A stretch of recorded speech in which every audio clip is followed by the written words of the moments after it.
ශ්‍රී ලංකාවට මහත් කීර්තියක් ගෙන දෙමින් ජාත්‍යන්තර සම්මාන කිහිපයකින් පිදුම් ලැබීමට ක්‍රිස්ටල් ස්කින් ක්ලිනික් ආයතනය සමත්ව තිබෙනවා.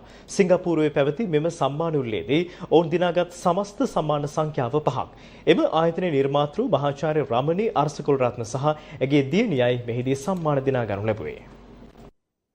සිංගප්පූරුවේ පැවති ග්ලෝබල් හෙල්ත් ඇස්තටික් ඇන්ඩ් වෙල්නස් සමිතියේදී ශ්‍රී ලංකාවට කීර්තියක් අත්කර දීමට ක්‍රිස්ටල් ස්කින් ක්ලිනික් ආයතනය සමත් වුණා.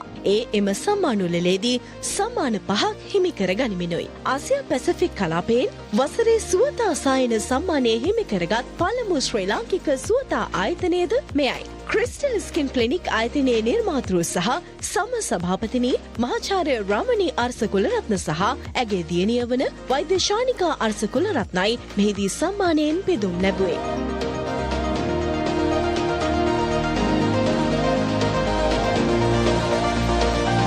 ඔවුන් හිමි කරගත් සම්මාන අතරට Aesthetic Clinic of the Year, Most Innovative Clinic of the Year, Trichology Clinic of the Year සහ Wellness Clinic of the Year යන සම්මාන ඇතුළත්. මීට අමතරව වෛද්‍ය Shanika Wellness Icon of the Year සම්මානය හිමි කර ගැනීමද විශේෂත්වයක්. ශ්‍රී ලාංකීය වෛද්‍ය සුවතා සන්නාමයක් ගෝලීය වේදිකාවේ මෙතරම් සම්මානයට පාත්‍ර වූ පළමු අවස්ථාව මෙය වන අතර එය ශ්‍රී ලාංකීය නාමය ලෝකයට ගෙන ගිය තවත් අවස්ථාවක්ද වනවා.